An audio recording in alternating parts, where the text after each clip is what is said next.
Amici bellini, buongiorno. È notte per me, quindi lo facciamo in ASMR come al solito. L'analisi tattica, il rivivere la partita, le pagelle, anche la programmazione, perché è già la settimana di Champions. Cominciamo.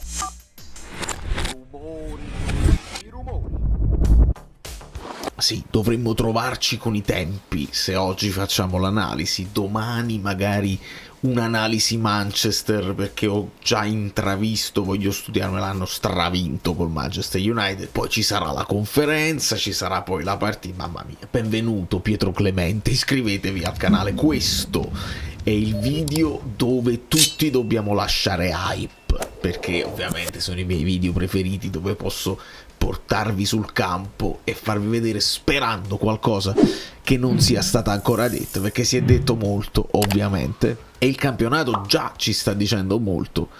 Insomma, una vittoria, io la voglio definire una vittoria asfissiante, cioè è una vittoria netta, ma la squadra è stata asfissiante nei confronti della Fiorentina per tutto il primo tempo e anche in parti del secondo.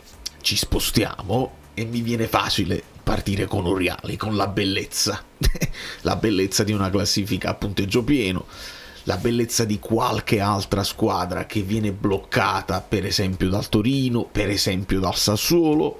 Oriali è bellissimo. Il Napoli parte forte e questo lo sappiamo, e fa bene Conte a ribadire: guarda che pure l'anno scorso facevamo queste cose qua, non è che adesso vi siete svegliati e va bene. Il gol del Napoli parte da un calcio d'angolo che viene guadagnato in questa situazione qua. Io voglio partire da qui, con la Fiorentina che ci blocca un'azione d'attacco e prova a ripartire. La partita sta qua, sta in questo anticipo feroce di Buongiorno su Ken. Con coraggio devi accettare l'uno contro uno, quando guardate quanti stanno riempendo l'area, devi accettare l'uno contro uno. Qua lui lo vince, il Napoli riparte, sviluppa e guadagna un altro corner con Spinazzola, che ha fatto un'ottima partita. Spinazzola voti alti, adesso arriviamo anche alle pagelle. Ed ecco perché ci troviamo con tutta la fascia che di solito sta a destra sulla sinistra, perché stavamo battendo un corner. E qua uno dei colpi di genio di Kevin, perché tu magari qua vedi il passaggio potenziale direttamente per Di Lorenzo, che fa il movimento con la mezzaluna per non andare in fuorigioco e proporsi, ma Kevin vede Anghissà e poi sta lì, sono le scelte, sono le letture. Kevin vede Anghissà, il quale vede il terzo uomo, perché da Kevin ad Anghissà nel frattempo la mezzaluna di Di Lorenzo si completa. Però serve anche il gesto tecnico, e Anghissà di esterno, dolcissimo. Ecco perché Anghissà non è solo quel giocatore che frangiflutti davanti no, c'ha tecnica. Anghissà è un giocatore di livello incredibile, e ti mette questo cioccolatino per Di Lorenzo, che poi andrà fino in fondo, tiro ribattuto da De Gea, e succede la prima cosa con Højlund che strozza un pochino questo tap-in, che finisce ribattuto, non so chi ci fosse là insieme a De Gea. Insomma, qua si può urlare al gol mangiato da quella distanza, e però le cose come devono andare bene. Il batti e ribatti porta la palla in zona Comuzzo, Anghissà lo anticipa, rigore netto. Non ci fate ridere, qualcuno ha provato a farci ridere, ma io non ho riso. Rigore netto, ce n'è un altro, che qualcuno vi dice rigore che non c'è, gliene potete postare un altro che dopo vi faccio vedere. Il rigore di Kevin è bellissimo, perché con grande dolcezza poi va a accarezzare la rete laterale, insomma quella che tocca il palo. De Gea spiazzatissimo. Abbiamo sentito che De Bruyne non è uno specialista del rigore, in mancanza di meglio. Se la palla ce l'ha lui, che ha fatto partite pazzesche nella sua carriera, e magari sente un po' meno la pressione di un'attesa VAR, io sto un po' più tranquillo. Il Napoli però ovviamente non si ferma. Ricordate quella cosa? Il Napoli segna e poi si abbassa.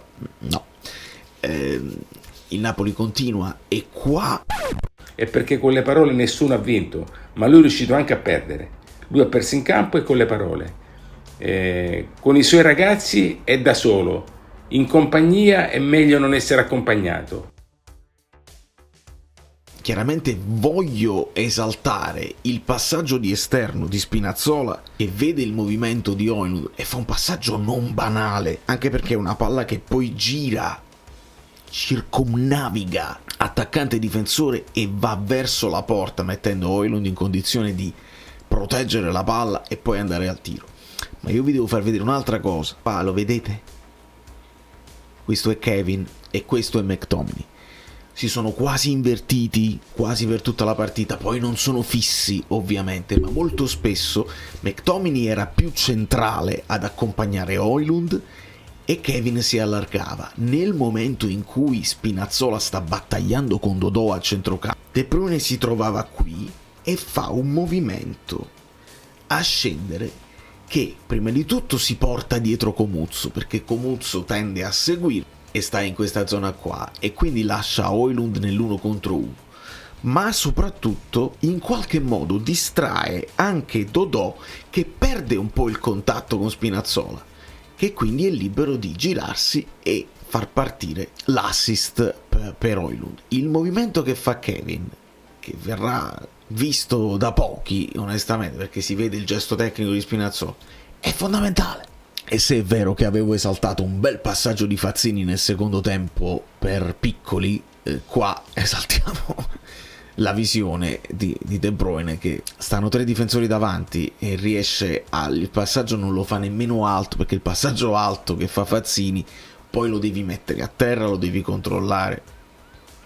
Kevin gliela dà raso terra infilandosi in mezzo a due difensori, e in questa azione è bravo anche Højlund a ricevere il pallone, a spostarla, a portarla in avanti, si porta dietro 3 marcatori, Kevin segue e arriverà poi la parata di De Gea, quando Højlund, bravissimo, reparto da solo, mantiene il pallone e lo scarica. Il tiro di Kevin viene anche leggermente deviato e fa una bella parata il portiere. Azione che non finisce negli highlights, ma bisogna esaltare questa scivolata di Di Lorenzo, perché questo era un tapin a colpo sicuro per Ken. C'è la solita discesa di Som, palla al piede che nessuno riesce a fermare, cross di Dodò che molti grattacapi ci ha creato su quella fascia, sia con Spinazzola sia con Olivera. Qua timing perfetto di Lorenzo, che in scivolata riesce a spingere il pallone fuori. Vedete Ken è proprio dietro di lui, pronto al tapin. Ci sono altre occasioncine sia per la Fiorentina che per il Napoli, un tiro di Politano,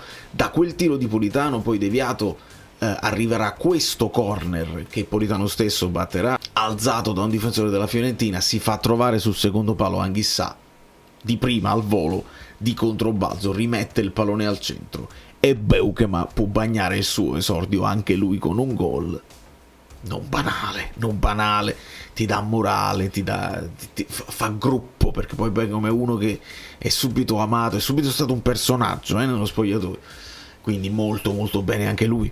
E credetemi che il Napoli non si spegne sul 3-0, non subito, continua ad attaccare. Qua abbiamo McTominay che riesce a recuperare un pallone, se lo porta avanti col tacco, perché non ha tecnica, quindi così se l'è riuscito a portare avanti. Tiro che viene deviato da un difensore, parato da De Gea, poi arriverà Politano che proverà a ribadire, pallone che finisce sulla base del palo. E qui questo è un altro potenziale 4-0, perché Anghissà poteva metterla qui, poteva metterla lì, poteva fare qualsiasi cosa. La palla purtroppo finirà in curva, non so se la curva Fiesole, ma in curva finisce, e qui c'è il rigore. Mi dispiace perché per me questi rigori non esistono, l'azione è finita.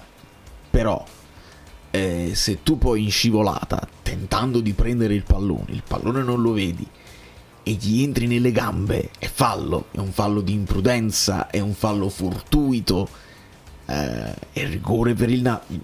Mi dispiace dirlo veramente, ma segniamoceli tutti quelli che non ci danno, perché poi arriveranno delle giornate in cui ci diranno lo sappiamo come viene raccontato il calcio, rigore netto. Purtroppo Gosens lo travolge, poi ovviamente sul 3-0 non si va nemmeno a rivedere, perché poi diventa umiliante anche per la squadra in casa, ed è anche per questo che non si vedrà la spinta che lo stesso Anghissà riceve nel momento del gol di Ranieri.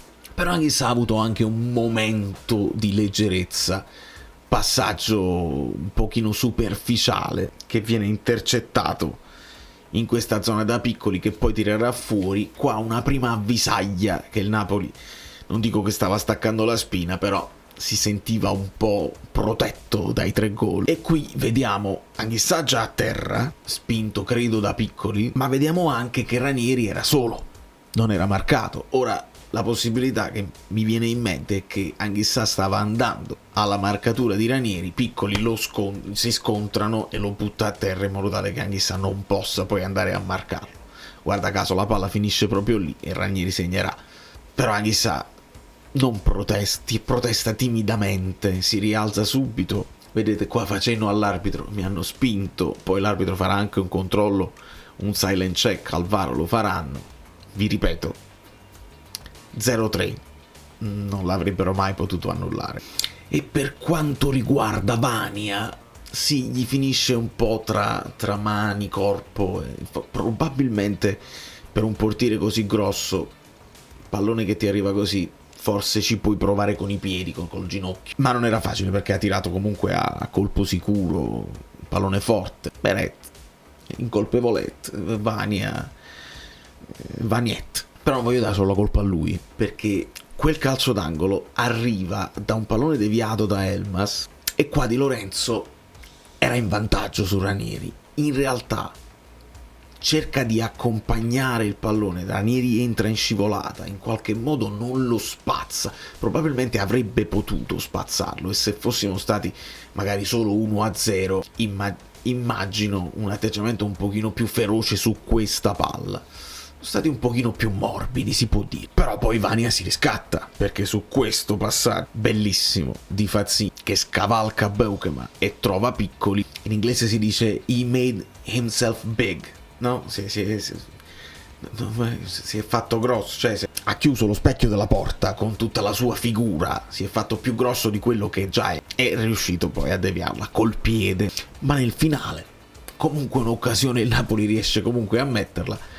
Fallo laterale di Lucca, forse è la cosa migliore della sua partita, che accelera questa rimessa. Anghissà aveva ancora energie, Neres lo anticipa e va in avanti. Con altruismo serve Elmas, però come vedete il pallone era un po' lungo, Elmas per agganciarlo deve fare questa mezza scivolata sul piede sinistro e poi se la sposta insomma sul destro e prova ad incrociare, senza però farlo del tutto. Il pallone finisce un po' centrale e anche De Gea con i piedi la respinge. Bellissimo. Insomma, se è vero che contro il Sassuolo McTominay era più esterno, con la Fiorentina Scott diventa un tuttocampista con più funzioni anche di interdizione, perché guardate che tipo di partita fa, è diventato a tutti gli effetti un Anghissà. Come vedete si sono distribuiti il campo, con Kevin che va a prendere quella zona che vi ho fatto vedere anche più esterno a sinistra di supporto a Højlund, che viene incontro. Guardate che Højlund fa tutto il lavoro che faceva Lukaku, viene incontro, tocca palloni a centrocampo, li smista, protegge, fa reparto da solo. Spinazzola non è proprio di binario, anche lui tende ad accentrarsi, quindi il Napoli resta in qualche modo asimmetrico, mentre come vedete sulla destra Politano si fa tutta la fascia e Di Lorenzo gli dà una mano stringendo anche lui. Quando poi ci saranno le sostituzioni, a tutti gli effetti Neres va a fare il binario sinistro. Neres entra da esterno, da quinto di sinistra, tutta fascia col piede suo. Credo che si possa anche immaginare, potevi immaginarti qualche cross verso Lucca, perché a quel punto hai la torre e hai Neres da una parte ed Elmas dall'altra, che pure tocca pochissimi palloni ma era deputato a diventare un quinto di idea, finisce per fare il terzino ancora più di quanto non lo faccia Politano. Sottolineiamo la precisione dei passaggi di Beukema, 92%, non è affatto male. Buongiorno gli è addirittura superiore con 95%, superando addirittura Lobotka.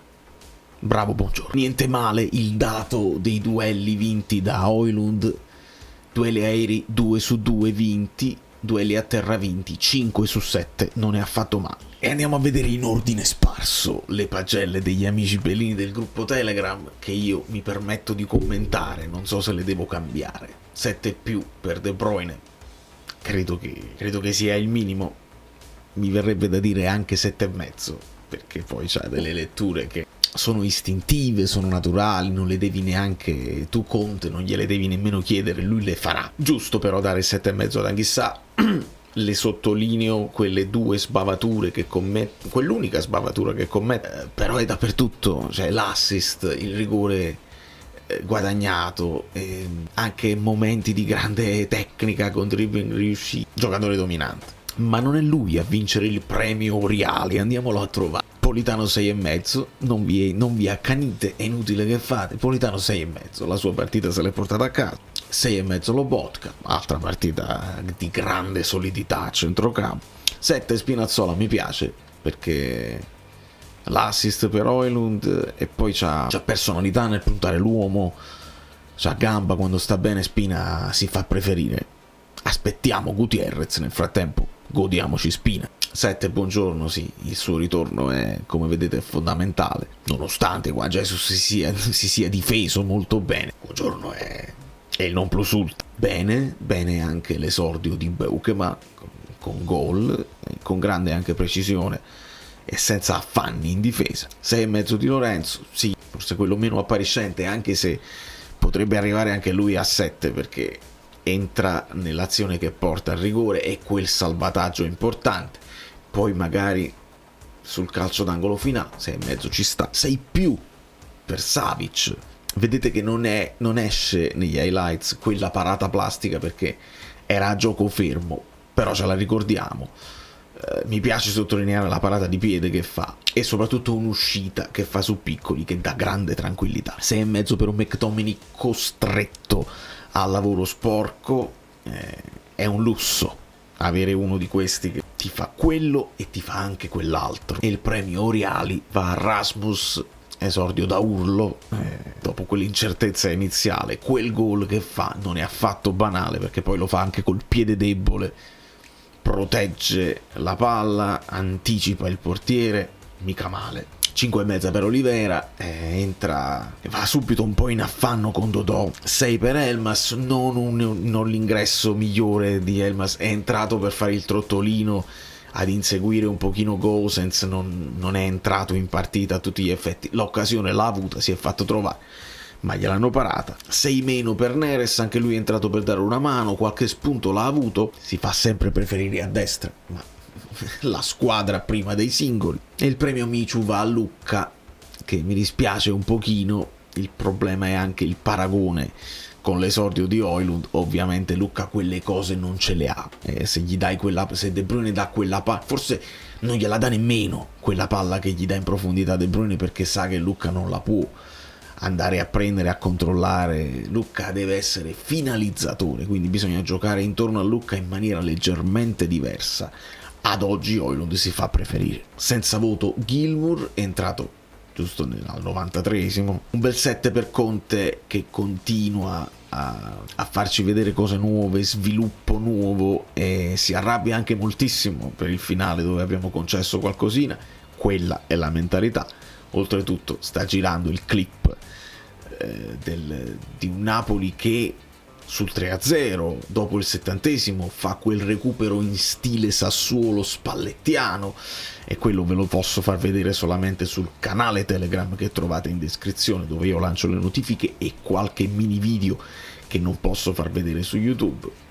Un recupero feroce di tutti gli effettivi ad andare a stoppare un contropiede della Fiorentina dopo un nostro calcio d'angolo sbagliato. È tutta mentalità. E quindi va bene fare le pulci sul calo finale, però sul 3-0 abbiamo fatto quel recupero, quindi è un calo fisiologico, non di svogliatezza assolutamente. E all'arbitro un 5,5, ma io devo dirvi che Zufferli